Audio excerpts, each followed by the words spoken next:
নির্বাচন চাই ফেব্রুয়ারি মাসে রমজানের আগে, তাছাড়া আমরা ক্ষমতায় একজন থাকতে দেবো না। সেই প্রতিজ্ঞা নিয়ে আমরা সবাই আজকে আমাদের মিছিলে আমরা যাবো।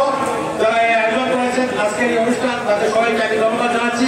আমি সাথে সাথে আপনাদের সাথে পরিচয় করিয়ে দিতে চাই, আমাদের যুক্তরাজ্য বিএনপি নাই, কোনো উপায় নাই, কোনো সম্ভাবনা নাই। সেই জন্য এটা একটা চক্রান্ত, এটা বিলম্ব করার জন্য একটা চক্রান্ত। ইয়ার সিস্টেম হবে না। আমাদের যে সিস্টেমে গত 18-20 বছর আগে থেকে যে নির্বাচন হয়েছিল, সেই সিস্টেমে নির্বাচন হবে, সেটার অভিজ্ঞতা বাংলাদেশের মানুষ বসে আছে। কিন্তু আজও আমরা সঠিক ডেটটি পাই। আমরা আশা করবো আজকে 5টার সময় জাতির উদ্দেশ্যে ভাষণ দেবেন। সেই ভাষণে তিনি আমাদের সেই বহুল আকাঙ্ক্ষিত নির্বাচনের তারিখ তিনি ঘোষণা করবেন।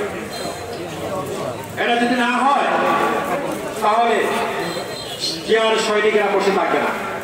আমরা যেহেতু সৈনিকরা হাসিনাকে পতন ঘটিয়ে দেশ থেকে পালিয়ে যেতে বাধ্য করতে পেরেছি, আমরাও এই সরকারকে কিন্তু আর বেশি দিন থাকতে দেব না। এত সময় লাগে না, কাল বাহানা চলছে।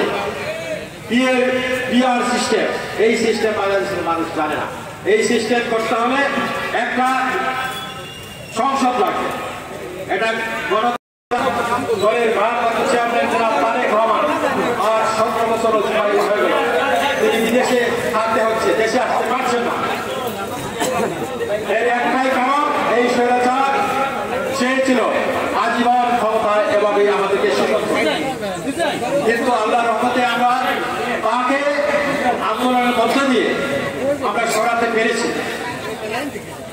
গত কয়েক মাস আগে এই অন্তর্বর্তীকালীন সরকারের মাননীয় প্রধান উপদেষ্টা জনাব ডক্টর মাহমুদ ইউনূস সাহেব আমাদের দলের মাননীয় ভারপ্রাপ্ত চেয়ারম্যানের সাথে একটা বৈঠক, সে বৈঠকে উনি কথা দিয়েছিলেন